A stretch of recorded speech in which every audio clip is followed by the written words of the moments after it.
हाय, मैं यहीं पर हूँ। मैं कहाँ जाऊंगी जी? मैं पटना आ रही हूँ। मैं परसों सुबह पटना पहुंच जाऊंगी। और आप जितने भी स्टूडेंट्स हैं भाई, आप सभी को आना है। मैं पटना तो आ रही हूँ, ये बात बिल्कुल डन है। बिल्कुल सच बात है ये। Hi, good afternoon, good afternoon, good afternoon, very good afternoon from my side. क्या हाल है आप सभी के? आज हमारे चैप्टर का नाम है वर्क, एनर्जी एंड पावर। सो आज हम पढ़ने वाले हैं वर्क,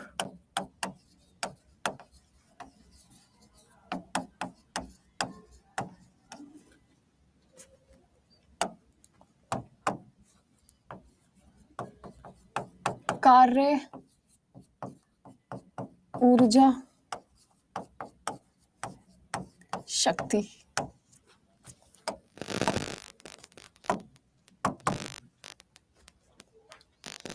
पटना में आ रही हूं, मैं आपको बता देती हूँ कहां पर।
पता लग गया आपको कहाँ आ रही हूँ मैं?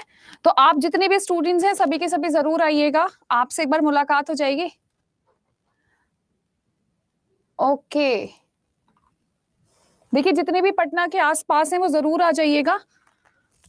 ठीक है दोस्तों, आपका सभी का स्वागत रहेगा। चलिए पढ़ना स्टार्ट कर देते हैं। ठीक है रिंकी, आपसे मिलेंगे, जरूर आप आइएगा।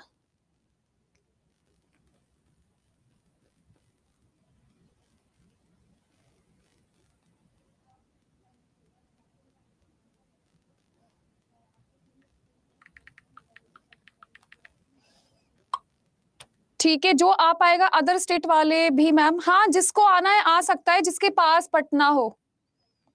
ठीक है, जिसके घर के पास पटना हो। ऐसा नहीं होना चाहिए कि भाई पटना बहुत दूर है और आप आ नहीं पा रहे हो, तो कोई दिक्कत नहीं है यार। आप अपनी सहूलियत के हिसाब से आइएगा, हम आपको परेशान नहीं करना चाहते, लेकिन आप, हाँ, जो दूर है वो लाइव देख लीजिएगा इवेंट। और जो पटना में है जरूर आइएगा, मेरी तरफ से स्वागत रहेगा आप लोगों को। 3:30 तक आ जाना, आपसे फिर बाहर मुलाकात हो जाएगी।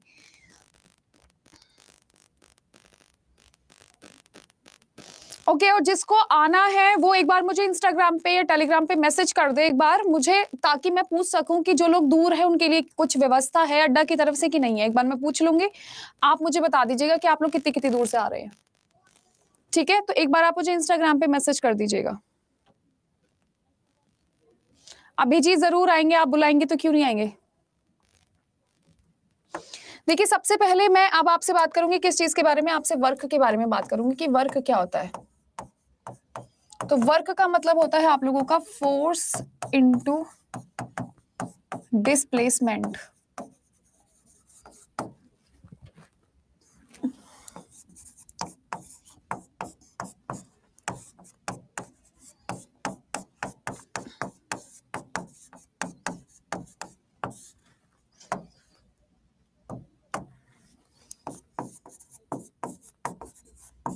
किसी वस्तु पर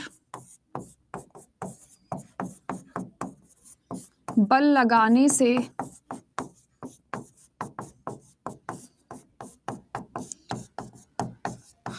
जब कोई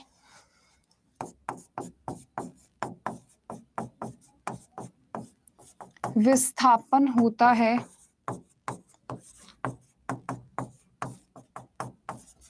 उसे कार्य कहते हैं।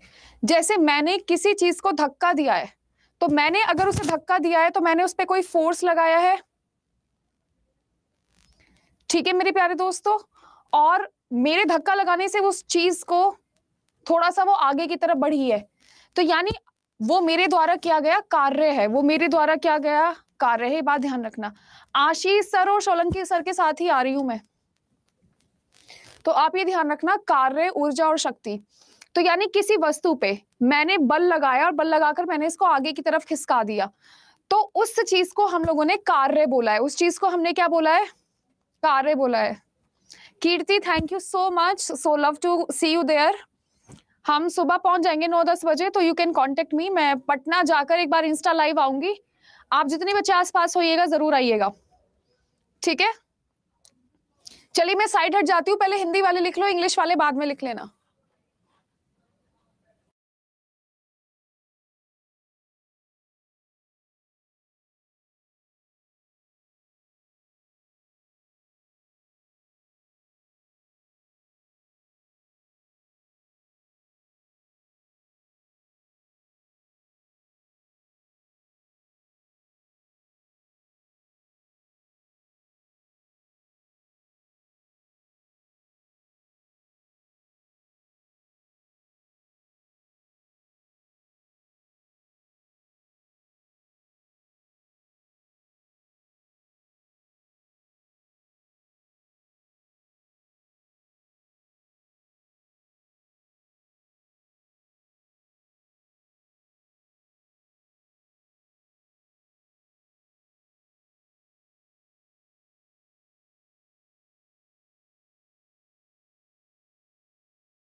वर्क डन उसने तो करा है राज, लेकिन फिजिक्स की जबान में उसने 0 कार्य करा है, क्योंकि परपेंडिकुलर एंगल बन रहा है, ये सारी चीजें भी मैं आपको बताऊंगी।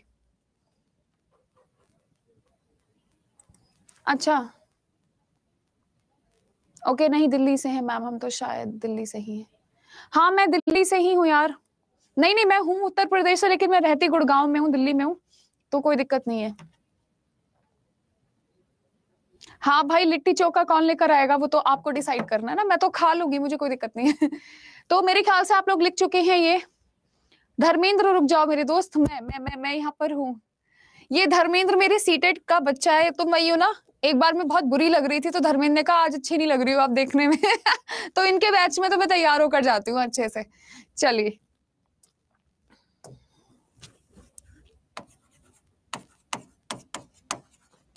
Work is done when we apply force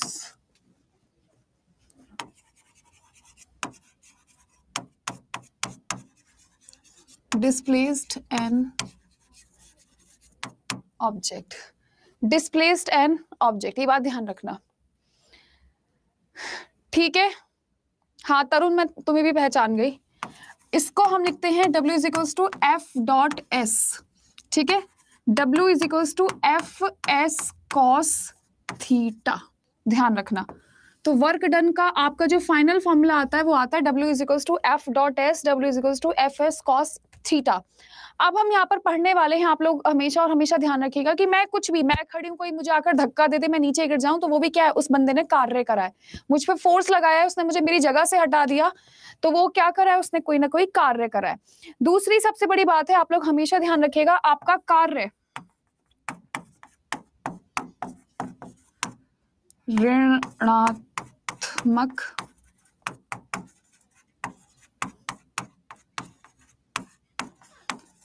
तथा शून्य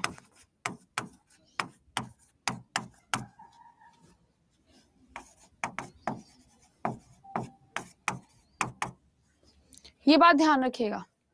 प्लीज लिख लो भाई, बातें बातें मत करो, डांट खा लोगे मेरे से।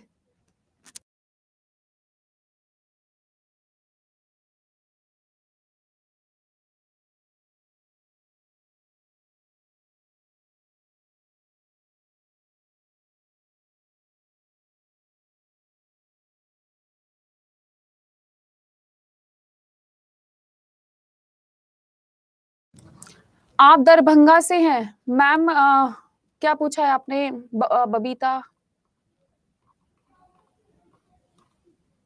मैम? बीपीएससी के प्रहार बैच में आशीष सर की सीडीपी अभी नहीं है, चल जाएगी उसमें।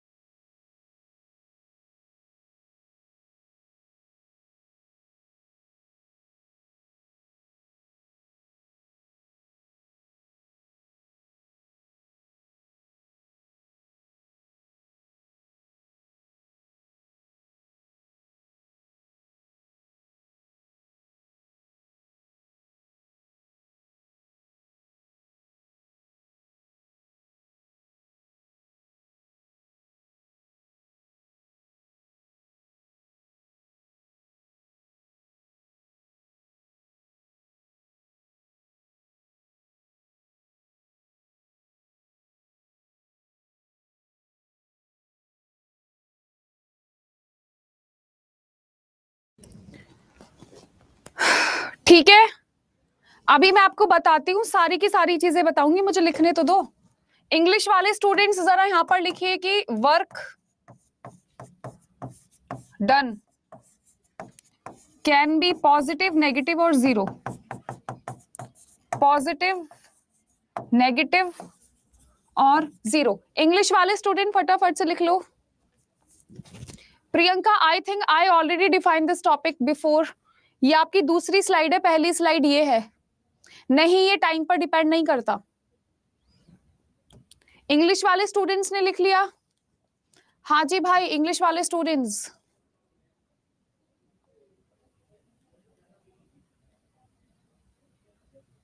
लिख लिया ना आप सभी ने? तो सबसे पहले मैं आपको बताने वाली हूं पॉजिटिव वर्क डन कैसे होता है। तो आप लोग हमेशा और हमेशा ध्यान रखिएगा, जब कभी भी आपसे कोई भी पॉजिटिव वर्क डन के बारे में बात करे,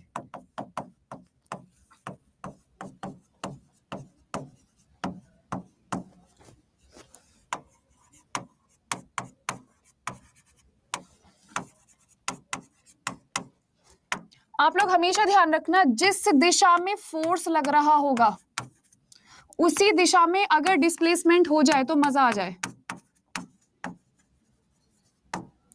जिधर बल होगा उधर ही विस्थापन होगा। तो आपका वर्क डन क्या होगा? पॉजिटिव होगा, बात ध्यान रखना। ठीक है, मैं आपको इसके एग्जांपल्स बताऊंगी। भाई प्लीज बातें कर लो, है ना, प्लीज बातें कर लो, क्योंकि तुम्हें मैम की बात तो सुननी नहीं है।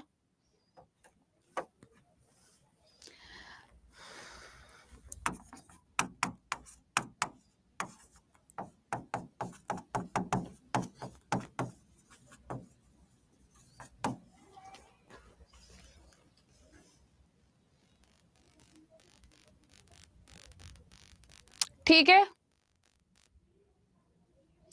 थीटा की जगह कुछ नहीं लेना कोमल, 90 डिग्री, 30 डिग्री, 60 डिग्री, 180 डिग्री, वो आपसे क्वेश्चन में पूछेगा तो बता देना, वरना कोई जरूरत नहीं है।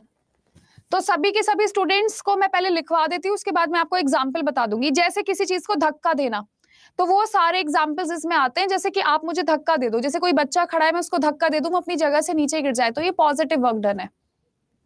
ठीक है, नेगेटिव वर्क डन होता है जब फोर्स इधर हो और डिस्प्लेसमेंट इधर हो। लिख लिया है ना आप सभी ने? पहले लिख लो, फिर मैं आपको दिखा दूंगी इसके एग्जाम्पल्स भी।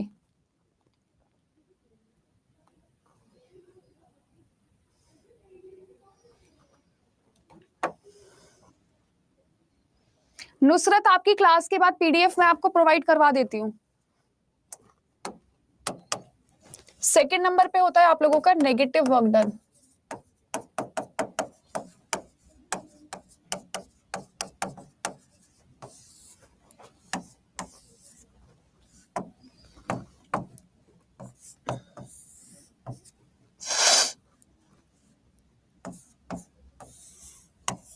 यानी जब आपकी दिशा विपरीत हो।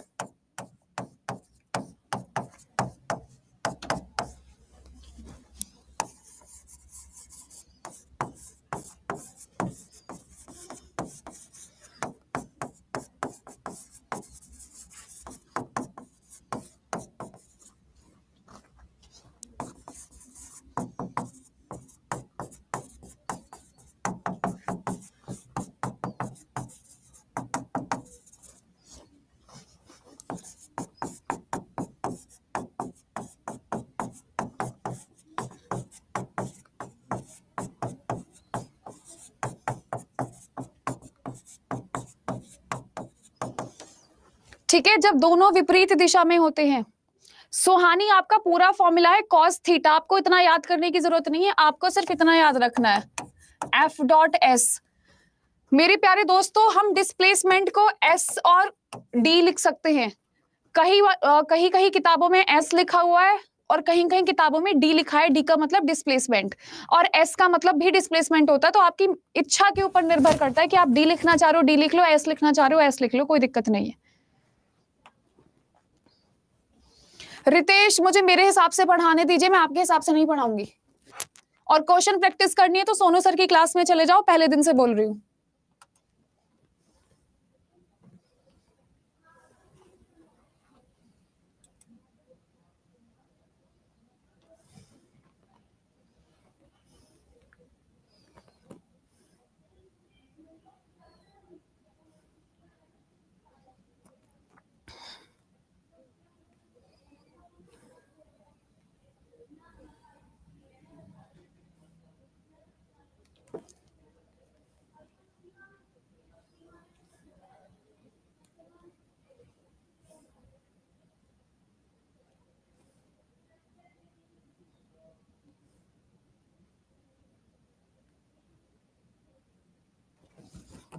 लिख लिया आप सभी ने? इसके एग्जाम्पल्स मैं आपको लिखवाऊंगी। नेगेटिव का मतलब होता है हमारा फ्रिक्शन, घर्षण। मैंने आपको कल भी बताया था, फोर्स इस डायरेक्शन में लग रहा होता है, फोर्स इस डायरेक्शन में लग रहा होता है और आप इधर घूम रहे होते हो। तो इसका जो परफेक्ट एग्जाम्पल है नेगेटिव का होता है आप लोगों का घर्षण, जिसको हम फ्रिक्शन बोलते हैं। एग्जाम्पल्स नहीं आते, लिखने की जरूरत है भी नहीं, मैं आपको एक बार डायग्रामेटिकली दिखा दूंगी। सबसे पहले हम बात करते हैं थर्ड नंबर की, जिसमें आपको बताना होता है work done 0। Work done is equals to 0। इसकी एक खास कंडीशन है, नहीं थीटा देखकर हार्ट अटैक मत लाइए, पूछा नहीं जाएगा आपसे, सिर्फ और सिर्फ ये पूछने के लिए आता है, तो सिर्फ आप इस पे ध्यान रखिए। अब मैं यहां पर एक तस्वीर बनाने जा रही हूं।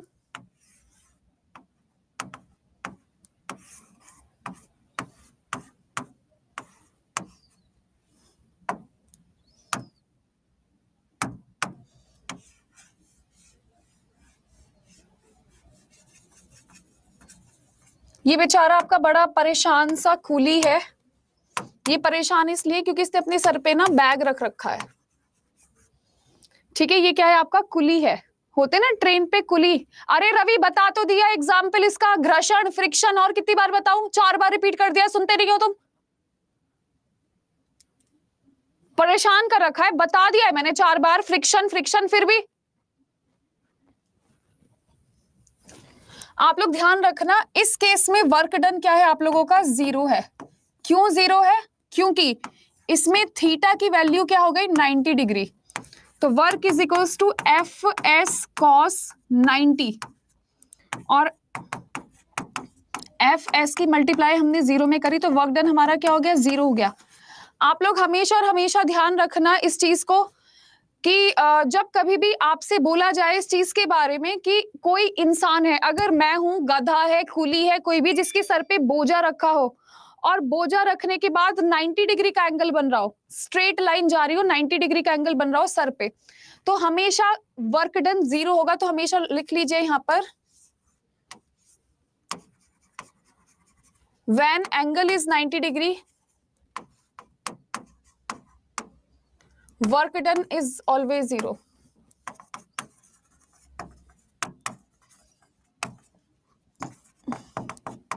जब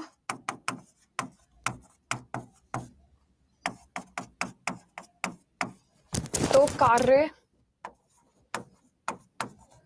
शून्य होता है, लिख लो।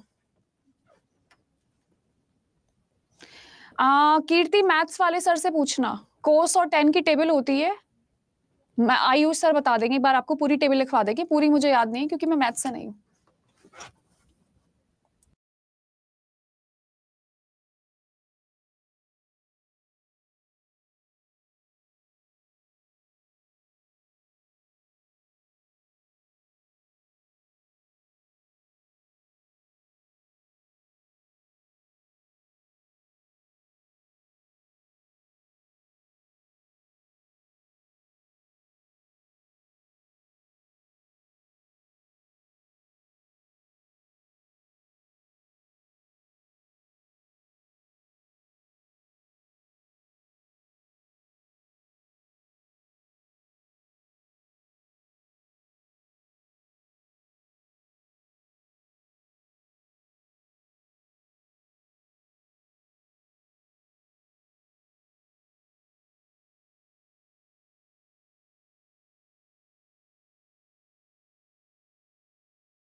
ठीक है अनामिका, वहां की कुछ क्लिप्स मैं अपने इंस्टाग्राम पे शेयर कर दूंगी, आप देख लीजिएगा। तरुण, हाँ हाँ तरुण करवाऊंगी, पेपर करवाऊंगी। हिंदी में लिख तो दिया, जल्दी से लिखो, साइड हट रही हूं मैं।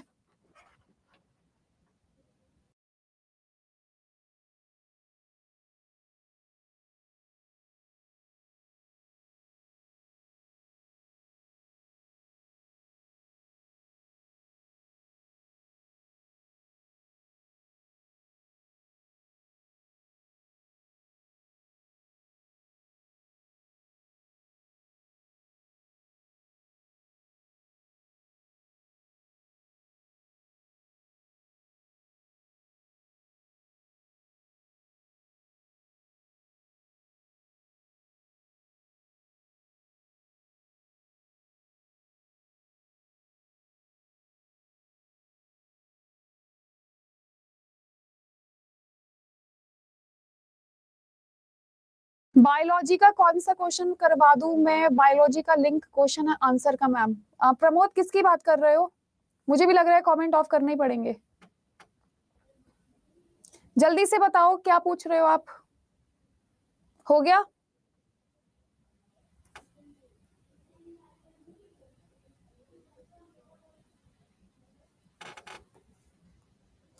चलिए, अभी मैं आपको क्लास से जाने से पहले अभी यार सुनो मेरी बात, बाद में देखना आप तुम फर्स्ट स्लाइड। सेकंड होता है आप लोगों का एनर्जी।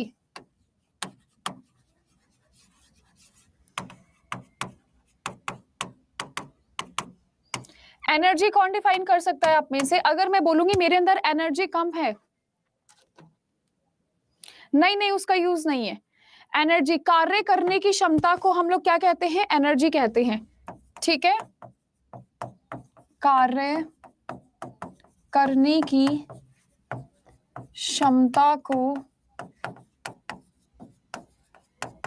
ऊर्जा कहते हैं। ठीक है, एबिलिटी टू डू वर्क।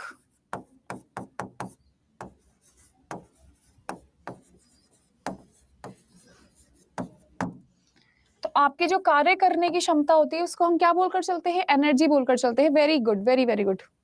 हाँ धर्मेंद्र, इसकी जरूरत नहीं है। मेरा बीपीएससी की क्लास, कल मेरी तबीयत खराब हो गई थी, शाम के टाइम मेरा व्रत था तो मैंने खाना नहीं खाया था तो चक्कर आ रहे थे, तो कल वाली क्लास तो नहीं हुई थी। आज है 1 घंटे की क्लास पूरी। ठीक है, दूसरी सबसे बड़ी बात है, जल्दी से बताओ इसकी एसआई यूनिट क्या होती है?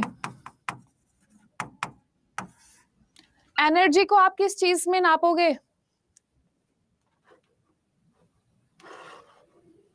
एसआई यूनिट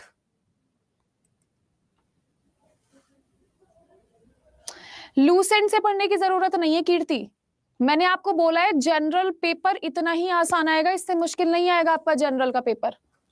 आप सब्जेक्ट स्पेसिफिक की अगर तैयारी करोगे तो मैं आपको ऑप्शन बता चुकी हूँ, सुबह सोनू सर और अमित सर पढ़ाते हैं अगर डिटेल में पढ़ना है तो। ये जनरल पेपर के हिसाब से बिल्कुल ठीक है, जो सिर्फ क्वालिफाइंग रहेगा। जल्दी से बताओ। जूल, बहुत बढ़िया। तो हम इसको कैसे नापते हैं? जूल में नापते हैं। किस में नापते हैं हम लोग? जूल में नापते हैं।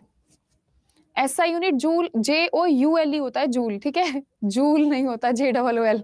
Know guys, JOULE।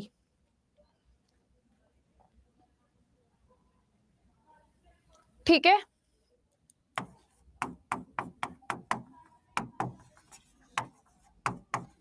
तो आपकी एनर्जी कितने प्रकार की होती है? आपकी एनर्जी 2 प्रकार की होती है। मैं नेक्स्ट पेज पर लिखवा रही हूं आपके लिए एनर्जी।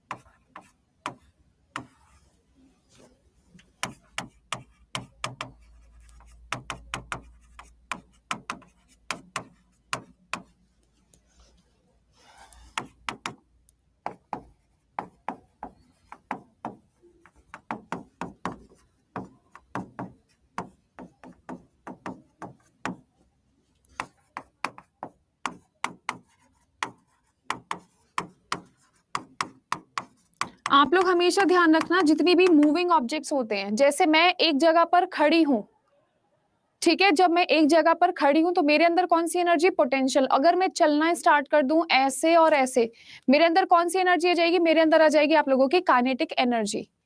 ठीक है, अभी दिखा दूंगी प्रीवियस स्लाइड, रुक जाओ जरा। All moving object is having kinetic energy.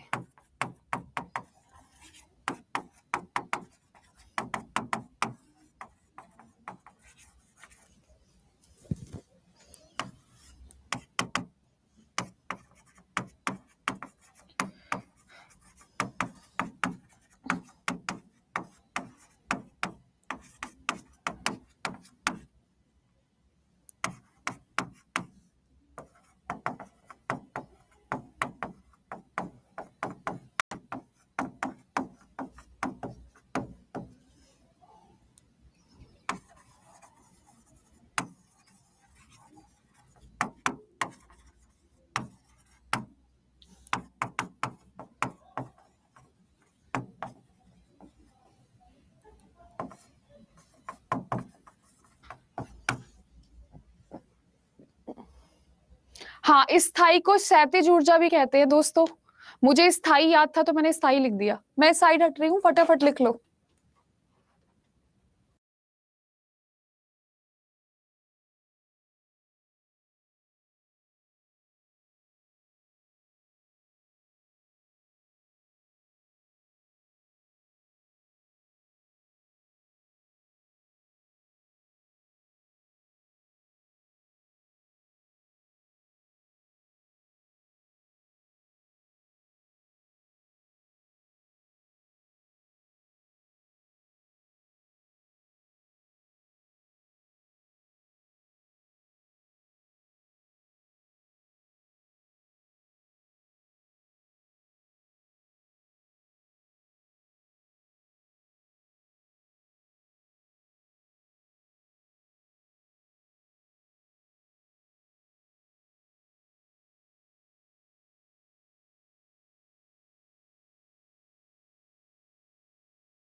ये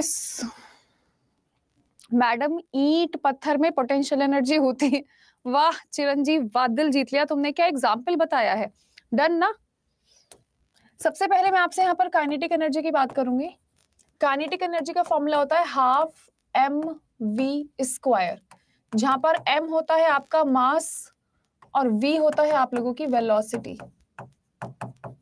और आप लोगों को अच्छे से पता है मास और वेलोसिटी को हिंदी में क्या लिखते हैं, तो मैं बार बार नहीं लिखूंगी, आप अपने हिसाब से लिख लीजिए। सेकेंड नंबर होता है आप लोगों का पोटेंशियल एनर्जी, ये होता है एम जी एच। एम का मतलब मास, जी का मतलब ग्रेविटी यानी गुरुत्वाकर्षण,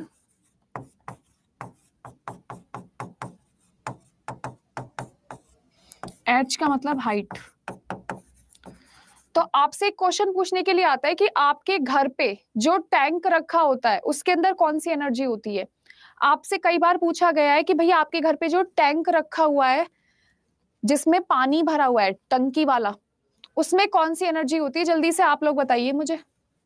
पोटेंशियल एनर्जी होती है, क्योंकि एक तो वो रुका हुआ है अपनी जगह पर, दूसरा उसकी कोई हाइट है, तो उसमें कौन सी एनर्जी होती है, हमेशा पोटेंशियल। यहाँ पर आपसे एक चीज और पूछ लेता है, यहाँ पर ध्यान रखिएगा, बॉक्स बना रही हूं मैं, इंपॉर्टेंट है ये बॉक्स। आपसे मैकेनिकल एनर्जी पूछ लेता है, तो potential energy plus kinetic energy, अगर इन दोनों को प्लस कर दोगे तो आपके पास मैकेनिकल एनर्जी हो जाएगी, यांत्रिक ऊर्जा।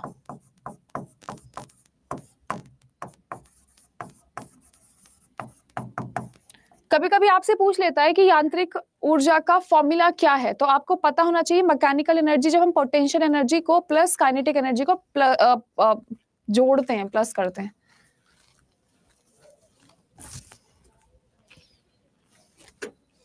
ठीक है जी, लिख लो जल्दी।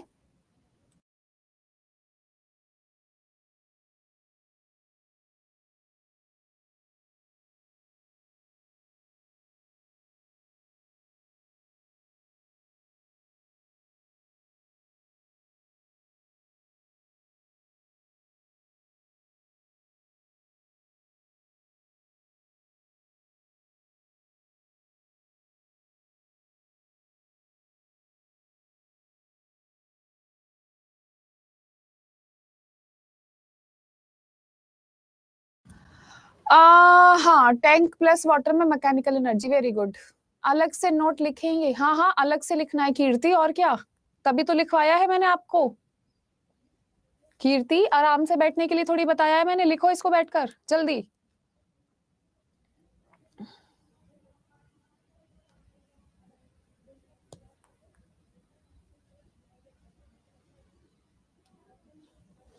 आशीष भारद्वाज, क्लासेस कैसे कवर होंगी, आज आपका पहला दिन है, बड़ी लेट कोर्स ज्वाइन करा मेरे दोस्त, आप रिकॉर्डिंग्स देखना स्टार्ट कर दीजिए। इसके बाद आपने जीवन में सुना होगा ऊर्जा संरक्षण नियम।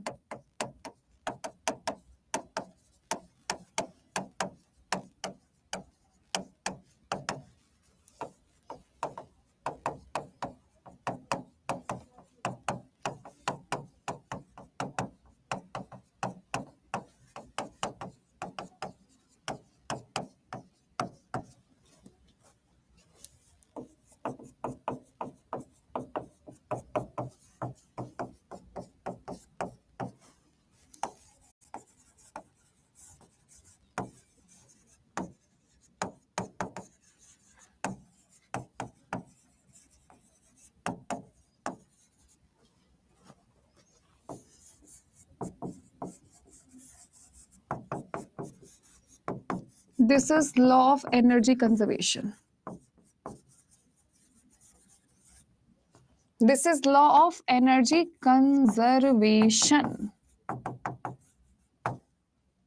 बस हम इसको एक फॉर्म से दूसरी फॉर्म में बदल सकते हैं. ठीक है, बस इसकी स्टेट चेंज कर सकते हैं. वो कैसे चेंज करेंगे मैं बताऊंगी आपको, बाकी होमवर्क में रहेगा. अच्छा हयात, नया बैच है इन लोगों का तो कोई दिक्कत नहीं है, पढ़ते रहो आराम से बैठे हुए.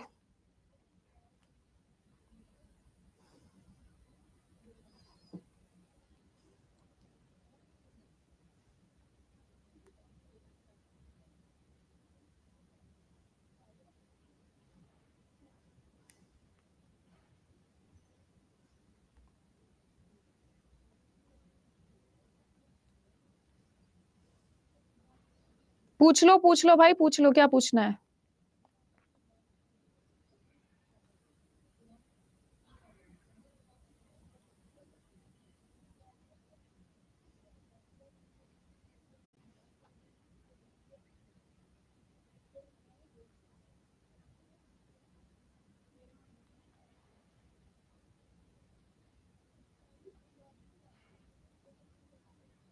पूछ लो जिसे जो पूछना है, डांट नहीं पड़ेगी, टेंशन क्यों ले रहे हो तुम.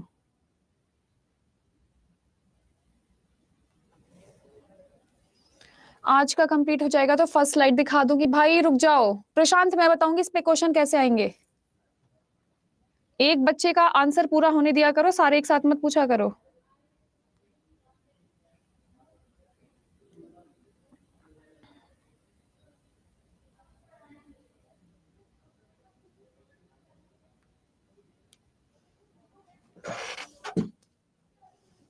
मैम आपने एनर्जी वाली लास्ट लाइन रह गई, कौन सी रह गई. This is law of energy conservation लिख तो दिया, ऊर्जा संरक्षण नियम.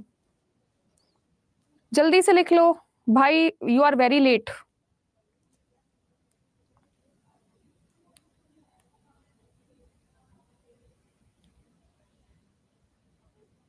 Why are you so late, dears?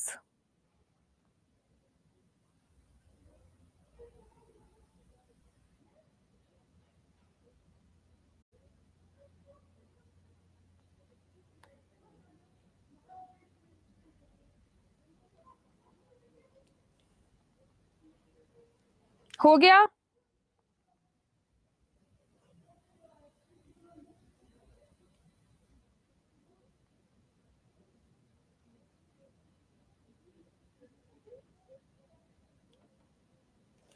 अब सबसे पहले मैं आपको बताऊंगी कि हमने जैसे कि बताया है आपको कि हम एनर्जी को ट्रांसपोर्ट कर सकते हैं. प्रशांत पहले मैं थ्योरी करवाऊंगी, उससे पहले मैं बिल्कुल कुछ नहीं करवाऊंगी. ठीक है, और वीरेंद्र मेरी क्वालिफिकेशन तुम्हें जानकर करना क्या है ये बता दो आज जरा. पहले सबसे पहले आप लोग हमेशा और हमेशा ध्यान रखिएगा किस चीज को, मैं आपसे बात करने वाली हूं एनर्जी ट्रांसफॉर्म.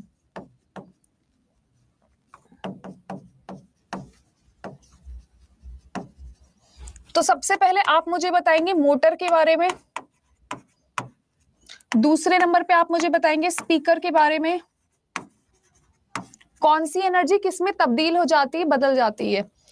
थर्ड नंबर पे आप मुझे बताएंगे जनरेटर के बारे में. चौथे नंबर पे आप बताएंगे मुझे बल्ब के बारे में. चलिए जल्दी से बताइए क्योंकि ये 6th 7th क्लास का है, आपको पता होगा. मोटर में इलेक्ट्रिकल एनर्जी को हम मैकेनिकल एनर्जी में बदलते हैं. मैं सामने से हट जाती हूँ ताकि आप मुझे बता सकें अच्छे से. चलो भाई हो जाओ स्टार्ट.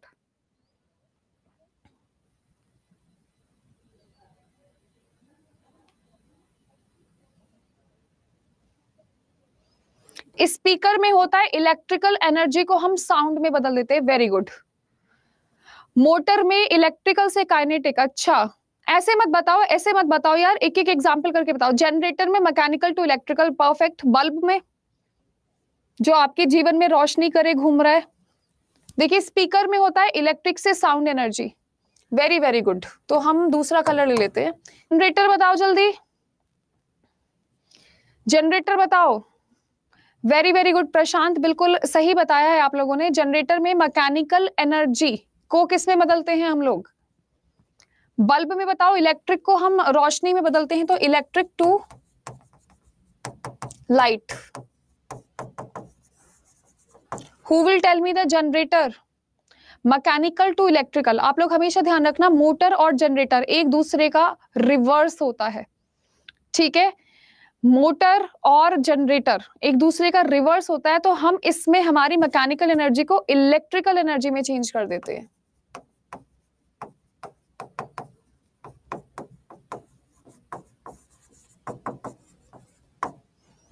ठीक है,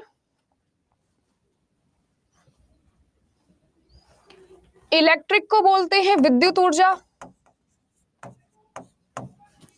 इसको बोलते हैं यांत्रिक। मेरे ख्याल से इतना काफी है, विद्युत और यांत्रिक। Perfect, very very good. Kinetic energy हम डायरेक्ट नहीं लिखते मेरे भाई, मैंने अभी आपको बताया था ना, मैकेनिकल एनर्जी आप लोगों का काइनेटिक प्लस पोटेंशियल होता है, तो आप यहां पर इसकी जगह काइनेटिक एनर्जी भी इस्तेमाल कर सकते हो, कोई दिक्कत की बात नहीं, लेकिन मैकेनिकल ही आता है पेपर में लिखने के लिए।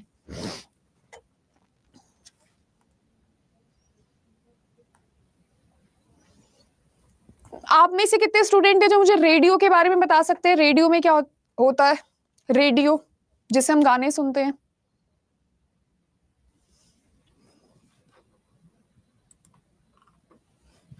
पोटेंशियल एनर्जी डायरेक्टली प्रोपोर्शनल होती है हाइट की, मिस्टर अभिजीत सिंह। जल्दी से बताओ, रेडियो में स्विच ऑन करोगे, इलेक्ट्रिकल एनर्जी पहले कन्वर्ट होगी काइनेटिक में, काइनेटिक एनर्जी जाकर कन्वर्ट होगी साउंड में। 3 एनर्जीज होती हैं, सबसे पहले राज ने बताया, बिल्कुल सही बताया है। Very good Raj, you are very good, you are a good question. चले, आज का हमारा आखिरी टॉपिक हम पढ़ना स्टार्ट करते हैं, किस चीज के बारे में? हमारा पावर। हाँ, radio electric to sound, very very good. Sound आ रही है ना हमें तो Amit, it's not chemical to electrical to sound, no, it's from electrical to kinetic to sound।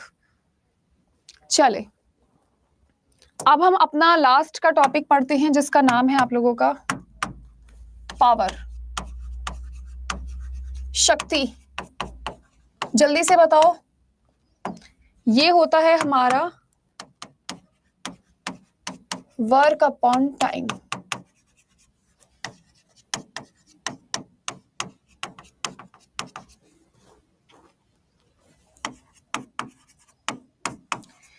एक निश्चित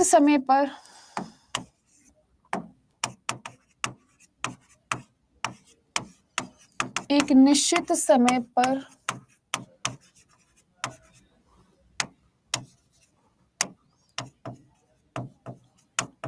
किया गया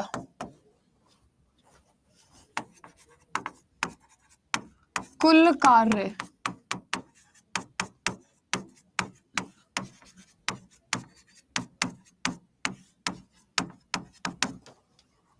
ठीक है, power is defined as amount of work done in a particular time.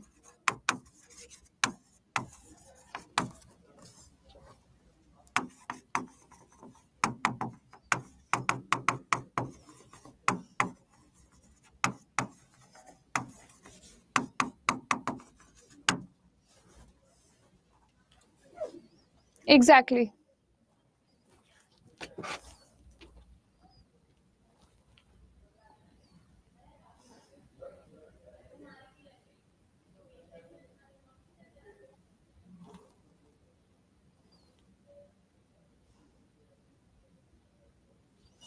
जल्दी से मुझे इसकी एसआई यूनिट बताओ।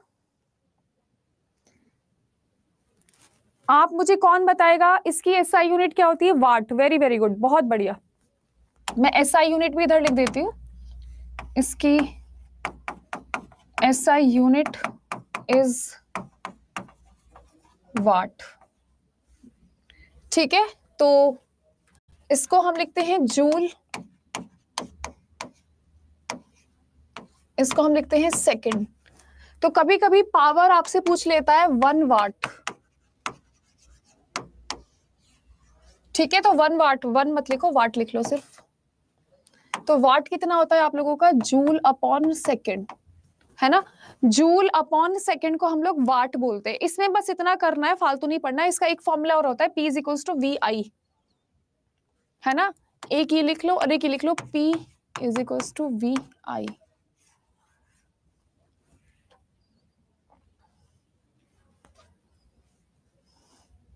मैं एक बार इसको सेव करके खुद को भेज लेती हूँ, वरना पता लगा कल की तरह तुम लोग और मैं लोग दोनों ढूंढ ही रहे हैं फाइल कहाँ पर है।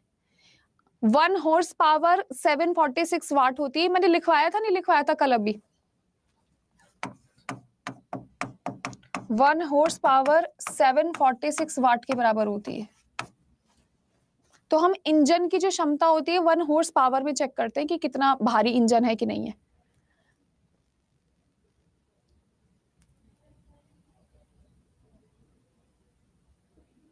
अच्छा, कल लिखवाया था ना मैंने, मुझे याद आ रहा है। ठीक है, एनर्जी का क्या होगा? एनर्जी मतलब लिखवा तो दी, रुक जाओ जरा, पहले मैं खुद को फाइल भेज लूं। यही है ना, शायद से यही वाली होगी। 1 मिनट सब्र करो।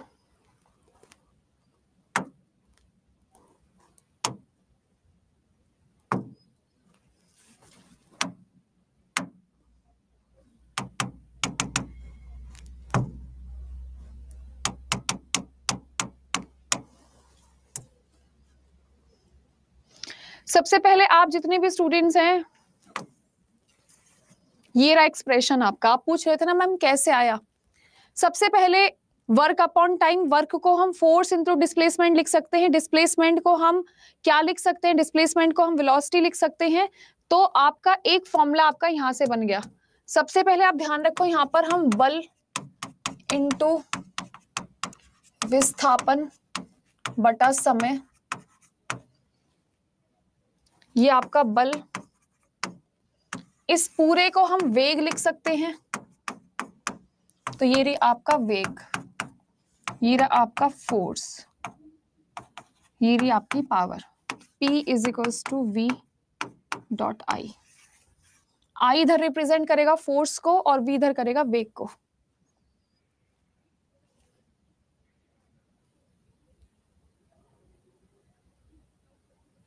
अब आ गया समझ में? अगर किसी को लिखना है तो लिख लो, नहीं लिखना है मत लिखो, आपकी मर्जी है। ठीक। अरे मेरे भाई गुलाबो, ये फिजिक्स ही चल रही है, 4 दिन से फिजिक्स पढ़ा रही हूँ। आप पूछ रहे हैं मैम फिजिक्स का पढ़ाओगी? बहुत बहुत बढ़िया। अभी मैं आपको पॉजिटिव और नेगेटिव वर्क डन दिखा देती हूँ, अभी जाना मत कहीं पर भी।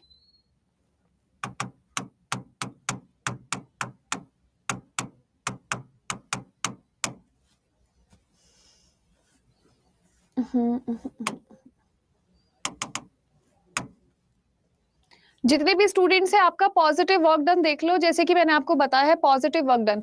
सबसे पहले तो इस बेचारे को देखो, इसमें वर्क डन जो था वो 0 था, क्योंकि इसने तो बहुत सारा काम करा है, लेकिन हम इसका काम समझते नहीं है फिजिक्स की जबान में, क्योंकि 90 डिग्री का एंगल बना रहा है। जो कोई भी 90 डिग्री का एंगल बनाएगा 0 काम होगा उसका। तो ये बेचारा इतना ही दुखी था, जो मैंने स्लाइड में इतना ही दुखी बनाया भी है। आप लोग पूछ रहे थे ना मैम पॉजिटिव वर्क डन कैसे होगा आप लोगों का, तो पॉजिटिव वर्क डन देख लो। इसका सोफा था, इसने सोफा इसी डायरेक्शन में खिसकाया, तो ये आप लोगों का कैसा हो गया? आप लोगों का पॉजिटिव वर्क डन। इसी डायरेक्शन में फोर्स लगा रहा है, इसी डायरेक्शन में सोफा को आगे खिसका रहा है। ठीक है जी। अब आपसे बात कर लेते हैं नेगेटिव वर्क डन। इधर भाई इधर फोर्स लगा रहा है, इधर से भाई इधर फोर्स लगा रहा है। ठीक है जी। हैंडआउट्स में अभी दे दूंगी। हाँ, कुछ भी हो सकता है। कोमल आप, हाँ धर्मेंद्र, मैं बिहार जा रही हूँ। एक साथ इतने सारे सवाल पूछ लेते हो ना, मैं कंफ्यूज हो जाती हूँ किसका जवाब देना है किसका नहीं देना है। तो ये आप लोगों का कैसा वर्क डन है? आप लोगों का नेगेटिव वर्क डन है। So this is all about the class for today guys. Thank you so much, have a nice day, bye bye, take care, love you all. और जितने भी स्टूडेंट्स हैं, जितने भी पटना से बिलोंग करते हैं या पटना के आसपास रीजन में, जल्दी आ जाइएगा, आपसे मुलाकात हो जाएगी। जिसको आना है मुझे एक बार व्हाट्सएप इंस्टाग्राम पे मैसेज कर दीजिए, मैं एक बार देखती हूँ कौन कौन आ सकता है। So thank you so much, have a nice day, bye bye, take care, love you all. और फीडबैक फॉर्म भरना मत भूलिएगा।